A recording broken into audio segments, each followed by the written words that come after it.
everybody. Welcome to another episode of For the Love of Marketing. This week we're going to be talking about AI, and I'm absolutely delighted to have Kate Cox with me, who is the CMO of Brightbid and a phenomenal AI expert. So we're going to be talking about all kinds of exciting and interesting things and what's trending and what AI really is and what it means, and over the next 20 to 25 minutes or so. So hi, welcome, Kate. How are you doing? Very well. Thank you for having me on, Simon. Pleasure. Happy Tuesday to you. First day of the week after our odd coronation thing that we've all just been through. Yeah. Very strange. Did you go out and celebrate that in any way, or did you have a street Oh, party? a little street party, but I was going to come into town, but didn't quite make it with the rain. Yeah. It's well, it didn't look that much fun, to be honest with you. It's a bit miserable at times out there, but I'm sure it was an unforgettable experience for those that did. I was doing an MOT on my bike at the time, so that was that was an exciting day out for me. Where were you when the coronation happened? They say, and I'll say I was at a garage getting my bike looked at. But anyway, look, great to have you here. So we're going to talk about AI, right? So I mean, it's such a hot topic at the moment. It has been. Look, AI has been around for a long time, right? But certainly the last 6 to 12 months, it's been such a hot topic with the growth of ChatGPT really driving some of the behavioural change as well. But yeah, the real question is is AI really changing marketing? And if so, how is it changing marketing? What's your view on it?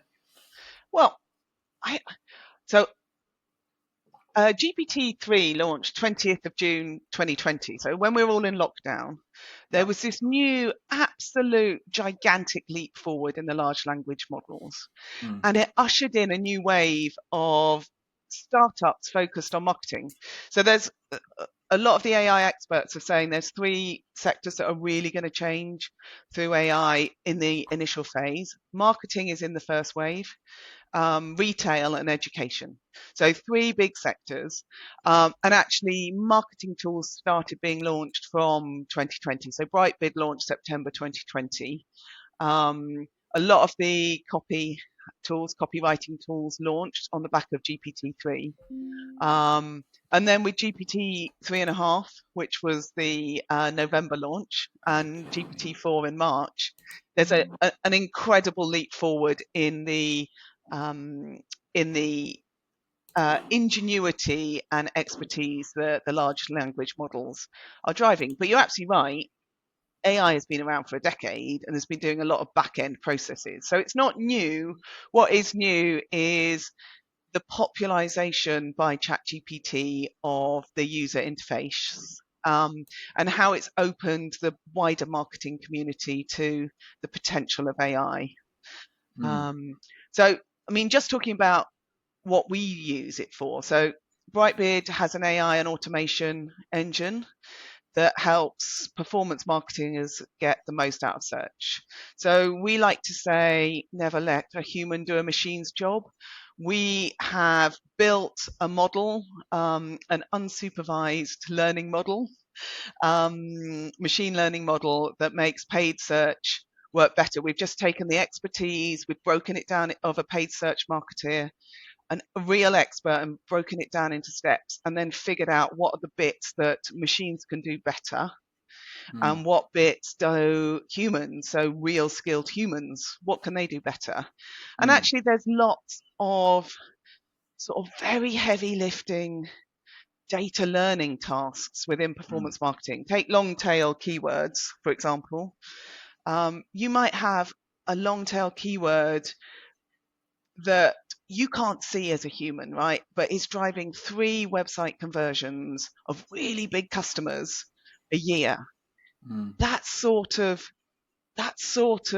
task is very hard for humans to pick up, but machine learning can really pick those super niche keywords out of a big data set.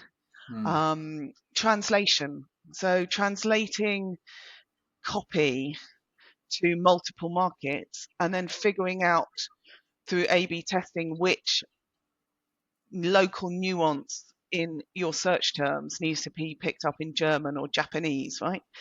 Now that's really hard Mm. because you need German speakers and Japanese speakers to understand nuance. But actually, GPT-3 was a brilliant leap forward. But actually, GPT-4 since March, the translation is almost, it's not quite perfect, but it's almost perfect. You don't need to run it past language speakers Mm. to get the nuance, and you can just A/B test um, a lot of keyword copy, a lot of audience targeting, um, and really figure that piece of the puzzle out. The other place we found it works is bounce rate. So if you've got high bounce rate landing pages, you can then change the ad copy to get better bounce rate and just fire loads of A/B tests at the Mm. landing page. So you don't actually need to do the hard graft of changing the landing page. You can do that, but you can actually just change the ad copy to figure out what's the best landing page. So a lot of A/B testing. So think of it as a machine, and a Mm. massive machine to do a lot of accelerated learning, things that a manual search team would take, quite a long time to do.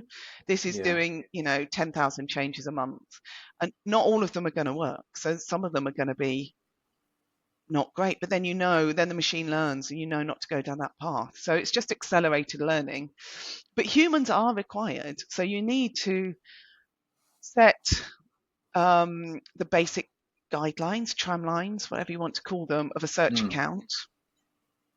You need to have a strategy, so performance marketing strategy. You need to train the AI so it learns quicker. So we use digital specialists who can train the AI so it learns quicker, right? So Mm. it's not lock it and leave yet, but it is take the heavy lifting out of some performance marketing tasks. And what I think it will help, where it really helps is a couple of big use cases. One where you've got small search budgets. Mm. So you can't afford to buy in the expertise or have a dedicated person in-house dedicated to search. So small Mm. budgets, it's really helpful. Very low data. So AI learns through data. And if you've got low traffic websites and low data learning, it can take quite a long time. Because this speeds it up a lot, it can be really helpful. Mm. Um, so low budgets, low data, low expertise, and then you can point your marketing team at other tasks. It's not as if you know, it's not as if digital marketing doesn't have a list as long as your arm of tasks that you need to tackle every week.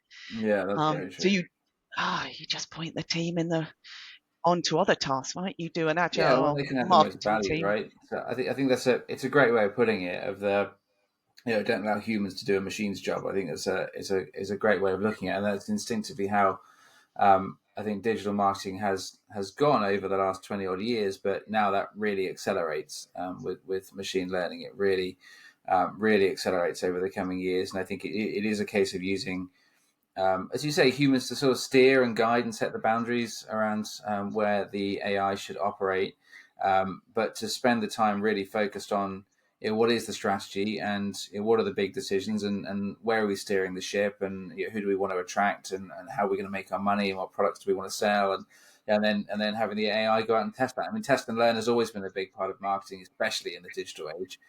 We should all be testing everything we're doing all the time. But as you Hmm. say, there's only a certain amount of testing if you're manually producing the pages and the ads and reviewing it. There's only a certain amount you can do. Whereas a machine can, as you say, do thousands of those tests in the time you can do three or four. So it's pretty compelling as a tool. I mean, would you say it's leveling the playing ground then? I mean, you talked about smaller budgets and not having to therefore go out and recruit huge teams, which if you're on a smaller budget is harder to do. I mean, what's your thinking on that?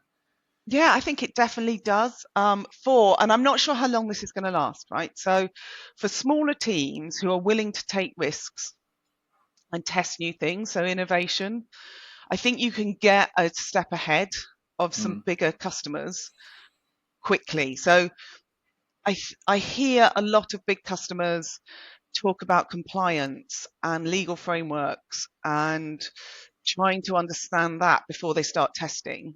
Hmm. And I don't see the legal system being able to keep up with the pace of change of AI and marketing very quickly. Mm-hmm. So, I mean, I think there are some big issues in that whole area, and I think regulation around AI and putting some tramlines in place for that is important, especially around diversity and inclusion, around human rights, around how you train models. But I think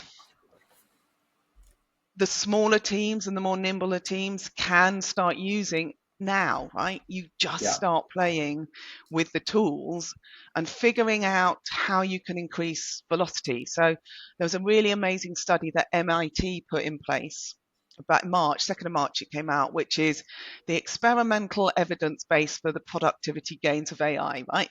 Jazzy Mm. title. To summarize, so you don't have to read it, 40% productivity gains and 20% quality gains. Mm. Um, and that feels, from having worked in it, that feels about right. So it's not going to do, like, if you think back to some of the really transformational creativity leaps that some brands have done, you're going to get more than a 40% lift and a Mm. 20% quality. So that could be a real sort of transformational gain. But then there's a risk involved with that sort of marketing, right? You might not get it right. You might have to test and learn and create a lot of creative before you hit the winning formula. Mm. So I think smaller teams can play, then small, nimble, agile teams who want to figure this out can really get, a complete leap forward in you manage um, how you manage your marketing. And there's really easy ways of getting involved, right? So Brightbid is in 4 markets with 4 different languages: Swedish, Norwegian, Danish, English. Mm-hmm. Um, as that's where we've got sales team. We can actually work globally. So I run a team, a really small marketing team, and we're trying everything we can out. So from blog posts written in English that Google, because in Word document you can Google translate a relatively decent Swedish version of a blog post. Mm. You will have to have native speakers adjust and amend that. Mm-hmm. But if you start using GPT-4, you need less tweaks when you Mm-hmm. translate a document. And I know Google and I know Microsoft are testing a lot better language translation within apps, so within the Yeah. interface that you're normally using. So I think it's test it and figure out what use cases are important for your marketing team. So image generation, right? Mid-Journey, DALL-E, Stable Diffusion are really interesting for image generation because Mm-hmm. they are copyright free, Yeah. potentially. Bearing in mind the Getty Images lawsuit on Stable Diffusion. At the moment, they Yeah. are copyright free. So for small marketing teams without the budget to do shoots, they can massively accelerate it. Even teams who can do shoots, what you can do is do one image of one model and then change all the outfits, right? So Yeah. you can be in the studio a lot less time, Yeah. Much and more you can cost effective. Yeah. cut your costs down. So I think the Mm. images are really interesting. I think since GPT-4 launched on the 14th of March, I think what people are doing in video is incredibly interesting. So Mm-hmm. I mean, if you're digital marketing on some of the social media platforms like TikTok and Instagram, and I hear Snap is coming up now, um, the algorithm for those is incredibly hungry for creative. Like, it's almost Mm-hmm. dauntingly hungry. Yeah. You've got 3 or 4, you've got a week, and then you're in wear out for some of the newer. Like, running a marketing team who depends on TikTok, and some brands really do, you're daily posting, right? Yeah. That's the sort of aspiration. Yeah. And I know a lot of people in this space are using creators and UGC to manage that level because a marketing team can't keep up with the demands of the algorithm. They're super No, it's hungry. tough. It's tough. Yeah. Yeah. TikTok especially, it is tough to try and keep up with that. And when you're trying to be diverse across all the different channels as well, it's and they're all hungry for video, and video is obviously the most time consuming. It can be tough to keep up with that. And yeah, I think AI can play a great role in that. Yeah, we're in love with a UK startup called Synthesia.io at the Oh moment, yes, yeah, I which know it. is Yeah, they use avatars. I don't know if you've seen them. They use yeah, avatars to produce videos. So you choose your avatar, you choose your accent, and then you write a script, and then you can upload a PowerPoint slide to get a relatively decent video, right? So that yeah. could be, instead of UGC all the time, that could be another angle on how you produce these. And then, I I think we'll mean, see a lot more of that this year. My view, I think we'll see a lot more of that style of generated video because I think I mean I speak to a lot of companies about their content challenges and we all know that video is hugely important to a marketing strategy. It's what all the social media channels are hungry for. TikTok's hungry for it. YouTube's hungry for it. It's great to have video on your website. I mean, it's so beneficial, and yet so many businesses struggle to find the time and to have the facilities and things to do what they really want to do. And if they can, if brands can find a way of creating those things in 10 minutes in a day, then suddenly you solve all those problems at really low cost and really low effort. So I think I think we're going to see a lot more of that over the coming 6 to 12 months. yeah, I agree. And even if avatars aren't your thing, there's things like Loom, which is a screen sharing app. Yeah, So you record yourself with looking at screen share. It's not AI, to be honest, but it's damn useful for producing video at scale, yeah, because a lot of that heavy lifting, that how-to video, those training videos, the what's special, what's your differentiation, yeah, can be done on screen share. And with someone narrating it to add the trust factor, I think they're really good. And I mean, Loom's an incredible company that's growing fast and is yeah. really solving a use case. They are jobs to be done for the modern marketing team who are trying to manage all these digital media platforms. Mm, Um, so I guess my overarching view is, for now, it's what are your jobs to be done in the marketing team, and then what can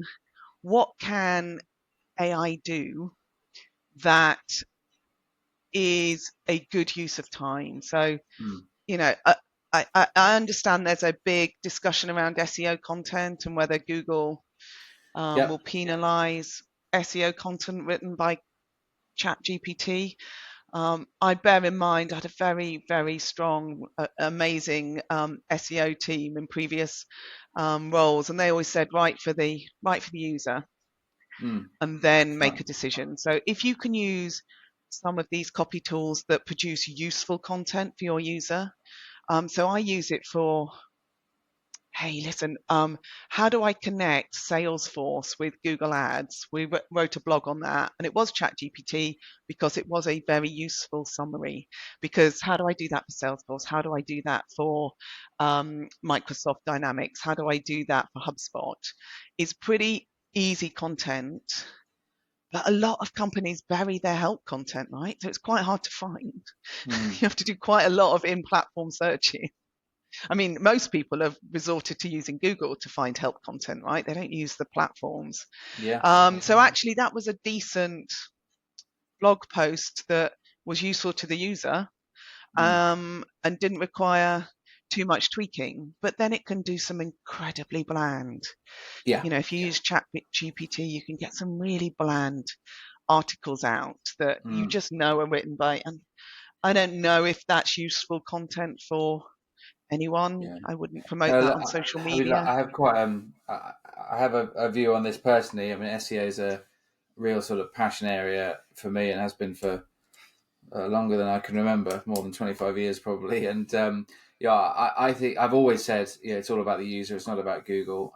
And normally, if you're trying to optimize for Google, you're just going to get caught out when they make a change. And, if you're always optimizing for the user, it doesn't matter what changes they make, because largely they're doing the same thing. So, it should always be focused on the user. And I think when content really needs to entertain or educate, really. And I know there's educate and inform is another one people always throw in there. I always put educate and inform in the same bucket, but for me it's got to do one of those two things. And to do either of those things, it needs to be really well written. If it's informing or educating, it needs to be detailed. It needs to pull in really great information. It needs to have something unique, something that genuinely will educate you and doesn't just say the obvious stuff. If it's going to entertain, it's got got to have your humor or your tone to it. And I think I find that the AI tools are just not great at that at the moment, and they're the majority of the time they're relatively easy to spot, an AI piece, and I think that will improve, and I think it is improving. I think as we go through the next probably year or so, I think we might get to a place where actually using AI to generate content might be a good thing. But as it is at the moment, my advice to everyone is not to go full on into it. Not to start churning out a ton of AI blogs and just throwing them on your website, because even if Google says it's not going to punish you for it, even if Google actually says, you know what, AI content is fine, we accept that this is a trend and we're not going to penalize you for what we see as AI content, that may be true. But even if that is true, a user coming into that piece and getting something that's not in any way helpful and feels really generic is not going to engage. So it doesn't work. And AI content, if all your competitors are using AI to generate the same content, pretty much guaranteed there's going to be some duplication in what you're getting out of there. If there's duplication, Google is going to punish duplicate content. So Mm-hmm. you lose both ways. Even if Google isn't punishing the AI content, you're still going to be worse off than if you'd just written it yourself. So I think it's helpful for coming up with ideas. It's helpful for discovering keywords. I think it's helpful for putting a structure together sometimes for a piece as well. But I don't recommend people use AI full on to produce blogs. I think there's a chance you're going to seriously regret that in 12 Mm-hmm. months' time. Have to undo all your work. Yeah, I agree. I think I call it my first draft, right? So Yeah, use it for your first draft. Get the obvious things out, because if it's giving you the first draft, it's giving everyone else the first draft. Use it for the that's right. Yeah. obvious, and then think beyond the obvious. Like what could give your users more, or your visitors more of a insight, more of a lift, more of an angle Mm. that's unique. And it's always trying to find your unique point of view. It's sort of it I think the issue with AI is, I think there was some very clever person who said always use ChatGPT as your overqualified intern. Right. Nice. Yeah, and I think that's really helpful, because it is. I think it then leads you to a question of, what do you get the interns to do now? How Yeah. do you train up people, right? How do you train up people in SEO? Like, what are the skills in marketing? And you're going to have to find your voice a lot quicker and your unique perspective a lot quicker in marketing, Yeah. to manage the fact that the entry level is ChatGPT's realm. Mm. Now you've got to have the angle, and that's pretty daunting. I sit back and go, that is daunting. Mm. Um, But I think that I agree. I completely agree. I think that I think I think one early stage career skill to learn at the moment is how to manage AI. Right. I think that is something that needs to be taught, and I think it's very unlikely to be getting taught in a marketing degree at university at the moment. Although it probably should be finding its way into those courses quite quickly. But it is certainly something for people to learn in that sort of intern role or that first role. And I know, excuse me, AI to some extent is only as good as what you get, what you put in. Right, you get out a much better result if you put something much more sophisticated in at the top. So that writing the prompt is, I think, a critical piece. We've talked a lot about ChatGPT, but just we've got a few minutes left just before we finish up. There are a bunch of other tools out there, right? Some of which are arguably better than ChatGPT, but ChatGPT gets all the headlines, right? But if we were to look at some other tools, if people listening were thinking, "Hey, look, I want to go and use the right tool," and that might not be ChatGPT for a sort of chatbot or for copywriting, or what are some other tools you might recommend, and then we can talk a little bit about prompt writing as well. yeah, so I think tools like Jasper and Copy AI are good. They're good. Yeah. They've been designed for the marketing use case. Um, and you can save your brand tone of voice and guidelines. So you will get a lift and it'll speed things up. Um, so I think that they're useful. I Mm-hmm. think the image generator tools are super interesting. Mm-hmm. So Midjourney and DALL-E. So DALL-E was the flavour of the month back in October 2022, and now it's all Midjourney. But Midjourney is still a bit beta, right? So you have to Mm-hmm. be good at prompt generation.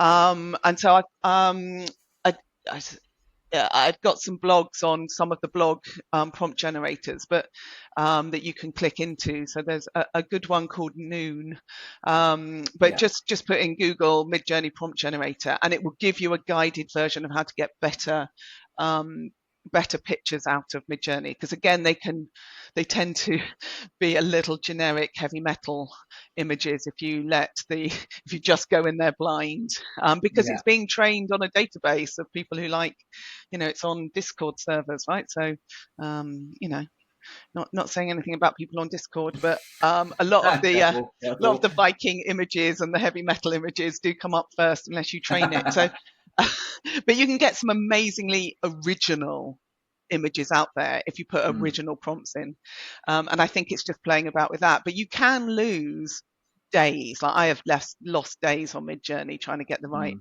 image out. And there are a lot of sort of forward thinking creative agencies and design agencies who are advertising for prompt generators to get the best out, because the people who are getting the best out of those tools understand camera angles and photography. They're proper image consultants. So they're mm. putting in real expert prompts, about, typefaces and For Pantone sure. colors and all that good stuff, that you need to get some good stuff out. So the image generators are good. There's some good SEO tools that we put on the blog. I think all the video tools, the video generating tools, the whole meme around Harry Potter and Balenciaga built very quickly in with 4 AI tools, from voice changes so they could get the actors' voices, to image generators, to video editing tools. So it was only 4 and done quite quickly. Mm, That's skilled um, quite skilled to pull that together using all these tools. It's just a really interesting example of creativity. So I think the video ones are super interesting. And then, mm, customer service tools, AI tools. So if you're working in a marketing team with a customer service, there's a lot of really interesting chatbots.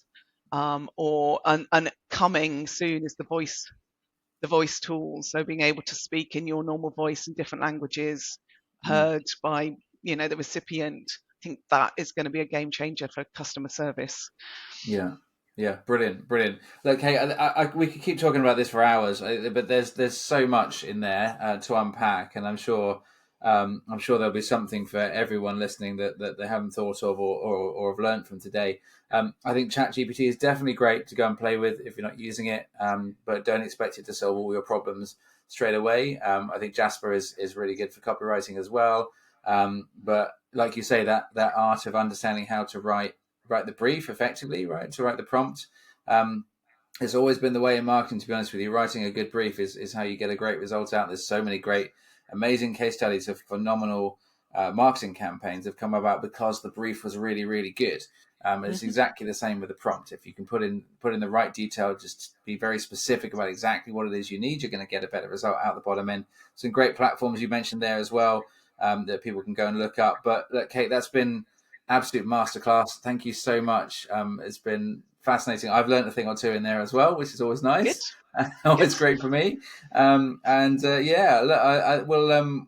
We hope everyone's enjoyed that. Hope you guys have got something out of it. Yeah, there's a lot more. We'll continue talking more about AI in future episodes. Maybe Kate will try and squeeze you back on at some point. So I'm sure there's a lot more for us to talk about. Oh, That'd oh be my God, great. it changes. So, like a week in AI is like, whew, there's more stuff. And check out Brightbid, fantastic AI platform for what's the best way to put it, Kate? Optimizing your An advertising. AI Yeah. engine for paid search. Yeah, there you go. There you go. Go and check that one out as well. So awesome. Thanks for having with us.